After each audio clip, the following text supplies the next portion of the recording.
Mesdames, Messieurs, bonjour.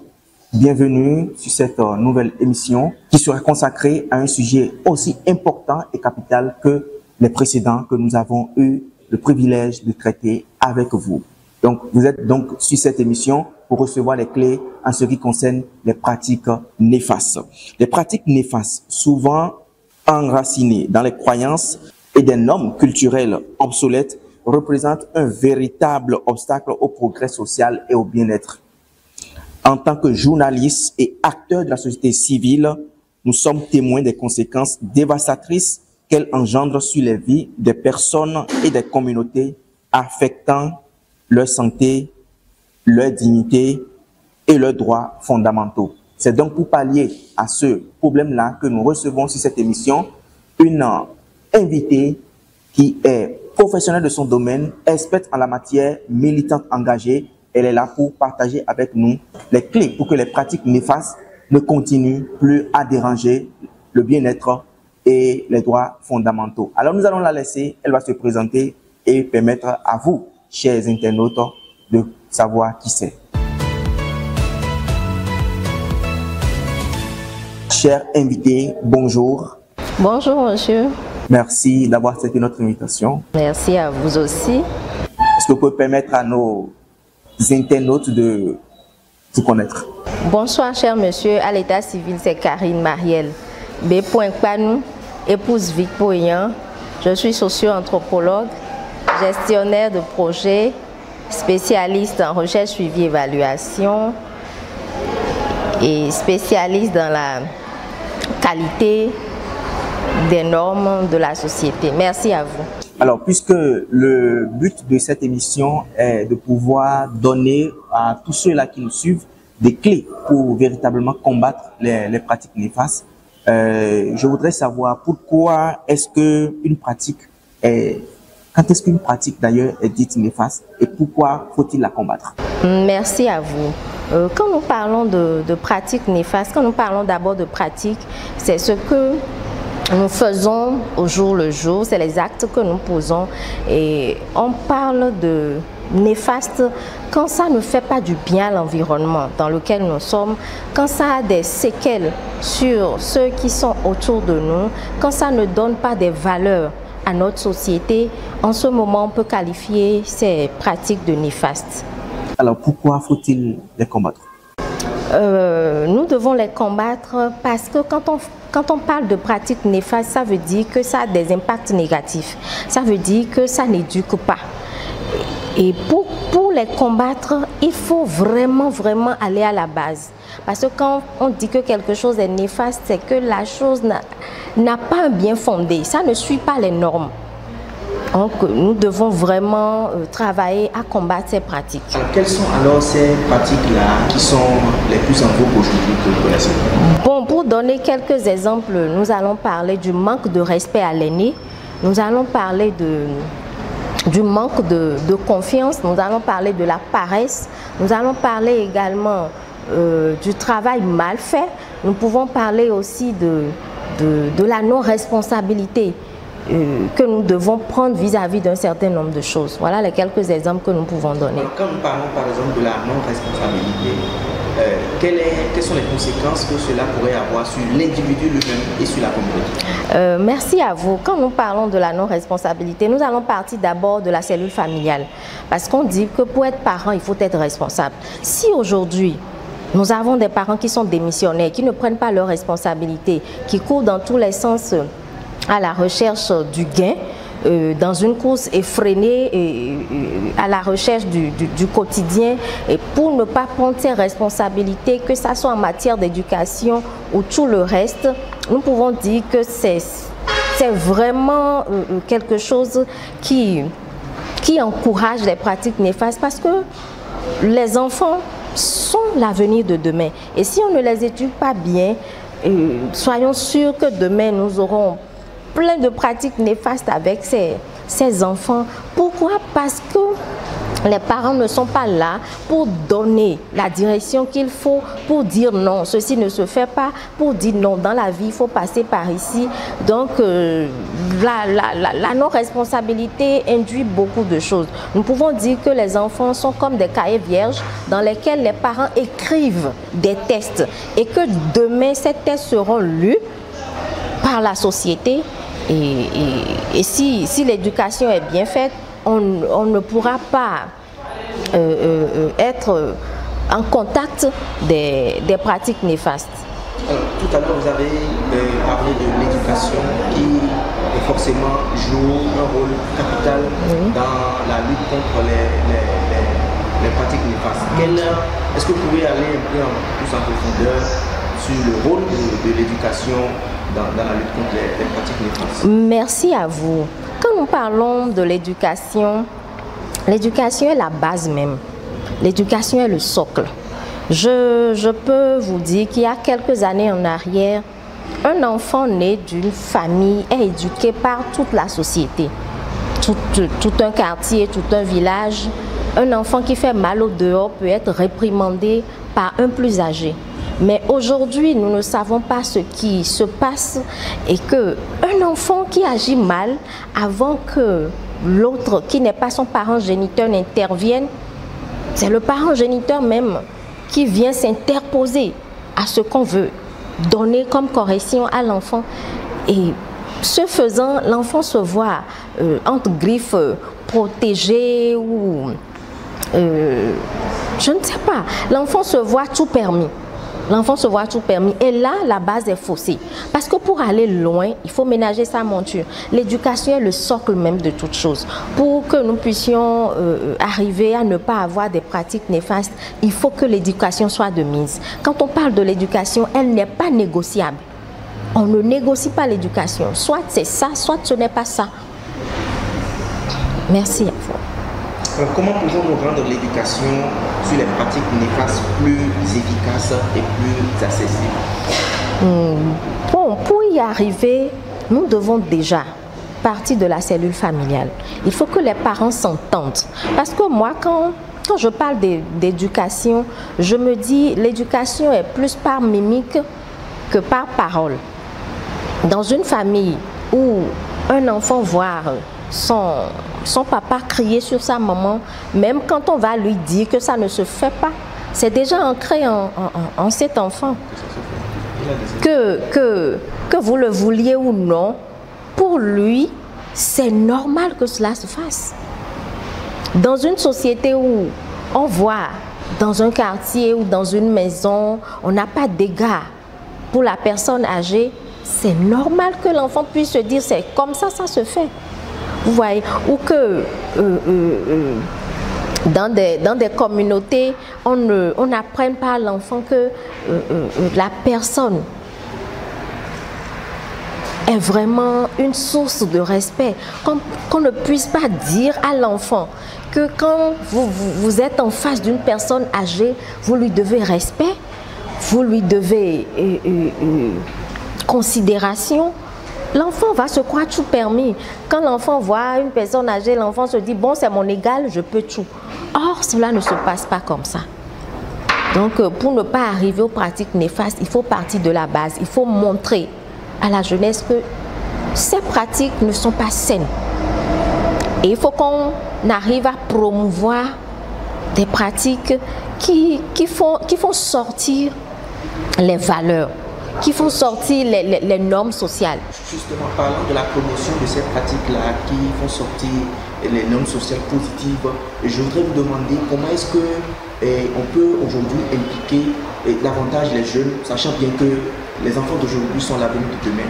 Comment est-ce qu'on peut réellement les impliquer pour un changement positif? Merci à vous. Pour impliquer les jeunes, pour impliquer les enfants, il faut d'abord partir du dialogue. Il faut beaucoup parler avec les enfants.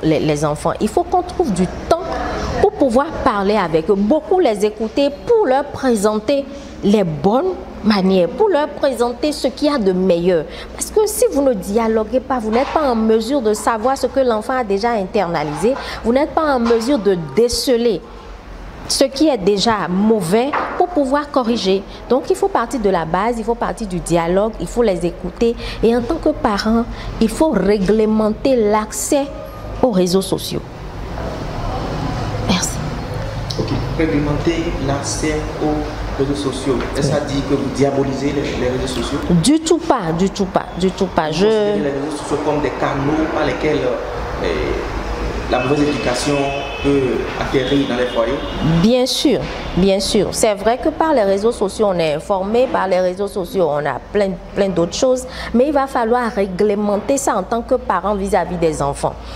Parce que quoi, sur les réseaux sociaux, nous avons tout. C'est un fourre-tout. C'est un fourre-tout. Et il va falloir dialoguer avec les enfants et leur dire telle chose, c'est vrai que c'est en vogue, c'est sur les réseaux sociaux, mais il y a des limites. Il faut savoir distinguer ce qui est bon, ce qui est mauvais, même si sur les réseaux sociaux on vante par exemple de très mauvaises pratiques. C'est à nous de vouloir dire aux enfants non, c'est en vogue, c'est prôné, mais pour de bonnes valeurs, ce n'est pas des trucs à pratiquer, ce n'est pas des expressions à dire. Alors en revenant sur le dialogue parents-enfants, ou je dirais même la complémentarité entre parents et enfants, qu'est-ce qui freine aujourd'hui, qu'est-ce qui handicape aujourd'hui cet état de choses entre parents et enfants dans les foyers? Merci à vous. Je peux dire que ce qui constitue un véritable handicap, c'est la même société qui ne s'entend pas pour pouvoir mettre sur place une norme. Non, mais est-ce que vous, en tant que parent, pour éduquer vos enfants ou pour créer d'abord ce climat-là à la maison, vous avez besoin de l'intervention de la société? Bien sûr, parce que l'enfant ne reste pas seulement dans le cadre familial. L'enfant sort de la maison, il y a l'école, il y a l'église ou la mosquée, il y a d'autres regroupements. Donc l'enfant ne peut pas grandir dans un carcan. L'enfant sort de la maison, l'enfant est en contact de la société. Parfois, vous avez des règles que vous donnez à vos enfants, mais une fois au dehors, en contact des autres enfants, on leur dit d'autres choses. Donc il faut que toute la société soit complice. Donc, quelles sont alors les stratégies pour faire naître cette complicité-là? La stratégie, il faut que nous la développions ensemble. Il faut qu'il y ait des creusets pour que les parents puissent vraiment s'entendre, que les leaders puissent s'entendre, que les éducateurs puissent s'entendre. Parce qu'aujourd'hui, nous avons un phénomène grandissant qui nous amène à avoir des familles monoparentales. Une mère seule avec plusieurs enfants, un père seul avec plusieurs enfants. Bon, pour diverses causes, pardon. Il faut vraiment qu'il y ait des creusets. Il faut que des parents se rencontrent. Il faut qu'entre éducateurs, ils puissent discuter. On puisse avoir une ligne directrice pour se dire que voilà des enfants qui sont en train de grandir, voilà des enfants que nous éduquons, voilà des enfants qui demain nous ne voulons pas avoir au sein de ces enfants des pratiques néfastes. Nous voulons promouvoir les valeurs, les bonnes pratiques. Il faut qu'on puisse s'entendre. Déjà à partir de la maison, il faut que quand le papa dit quelque chose, même si la maman n'est pas d'accord, il faut que la maman soutienne le parent dans cette décision. Si la maman dit quelque chose ou enseigne quelque chose, même si le papa n'est pas du même avis, il faut que le papa suive la maman pour montrer à l'enfant que, au fait, mes deux parents sont ensemble pour pouvoir me montrer la bonne voie. Même si après, les deux parents peuvent se revoir pour dire, bon, ceci, est-ce qu'on ne peut pas corriger, est-ce qu'on ne peut pas faire ceci? Mais il faut que la société s'entende pour que ce que nous voulons faire passer comme message soit les mêmes partout où l'enfant passe. Alors, pour ce changement de comportement ou changement des normes sociales, je pense que les leaders communautaires et religieux ont un rôle central à y jouer. Et comment est-ce que vous appréciez cet état de choses? Est-ce que vous voyez les leaders communautaires comme des gens qui peuvent changer la donne, ou comment est-ce que vous pensez qu'on peut les impliquer efficacement pour corriger le tir? Par rapport à l'implication des leaders, qu'ils soient communautaires ou religieux, je peux dire que leur implication est cruciale. Leur implication est cruciale parce qu'ils ont un poids dans la société. Il faut les impliquer en leur faisant voir le bien fondé de la chose, pour qu'ils sachent qu'ils sont des maillons importants dans ce processus de correction. Qu'ils sachent qu'ils ont un grand rôle à jouer, qu'ils doivent amener ceux que nous voulons éduquer, ceux que nous voulons amener à avoir de bonnes pratiques. Il faut que ces leaders sachent qu'ils ont un rôle primordial à jouer, qu'ils aient une ligne directrice.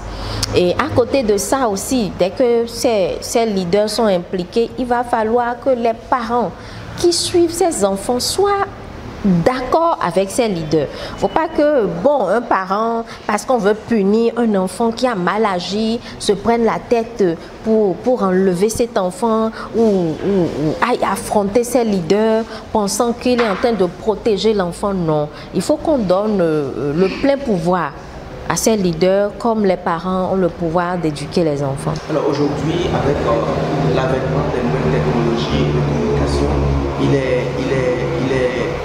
est plus rare aujourd'hui de constater que la plupart des enfants aujourd'hui, à cause de ce qu'ils ont accès à l'Internet et tout, considèrent parfois les enseignements de ces leaders-là comme des enseignements obsolètes. Et donc il faut d'abord que les leaders en question puissent s'actualiser ou mettre à jour leurs connaissances. Il y a des enfants qui apprécient parfois les conseils des leaders comme ça. Est-ce que vous avez un mot à dire à l'endroit de ces enfants-là qui considèrent les leaders communautaires ou religieux comme des gens qui ont des connaissances obsolètes et qui doivent aller mettre à jour leur niveau de compréhension des choses? Merci à vous. Peu importe la période dans laquelle nous nous trouvons, l'éducation n'est pas négociable. Un enfant qui pense qu'un leader est démodé ou dépassé, on le dit souvent qu'un adulte ou un vieillard assis voit loin, très loin, plus qu'un enfant même sur échelle. Il faut qu'on puisse dire à ces enfants que ces leaders ont des expériences, des aînés qui sont passés par plusieurs choses avant que ces enfants ne naissent. Donc il faut que ces enfants sachent que c'est des références. Il faut que ces enfants sachent que ces leaders sont des modèles, afin qu'ils puissent suivre ce que ces leaders sont en train de dire. C'est ce que je peux apporter. Alors, comment pensez-vous donc qu'on peut créer un partenariat durable entre les différentes parties prenantes pour lutter efficacement contre ces pratiques néfastes? Créer une synergie entre les parties prenantes, ça sera un travail de longue haleine. Parce qu'il faut que tout le monde soit acquis à la cause. Que ce soit les parents géniteurs, que ce soit les éducateurs, que ce soit les leaders, que ce soit les partis politiques, que ce soit les différents acteurs de la société civile. Il faut qu'ils s'entendent d'abord sur une ligne directrice. Il faut qu'ils se mettent d'abord dans un creuset. Il faut qu'ils soient à jour par rapport au mal qui est déjà là et qu'ils réfléchissent à comment attaquer ce mal à la racine pour avoir des programmes en place, pour avoir des plans bien ficelés pour aller contre ces pratiques néfastes, pour voir comment éduquer, comment orienter, comment punir en cas de punition, comment ramener quand il faut conseiller, comment dialoguer et tout pour qu'on puisse arriver à avoir un bon résultat.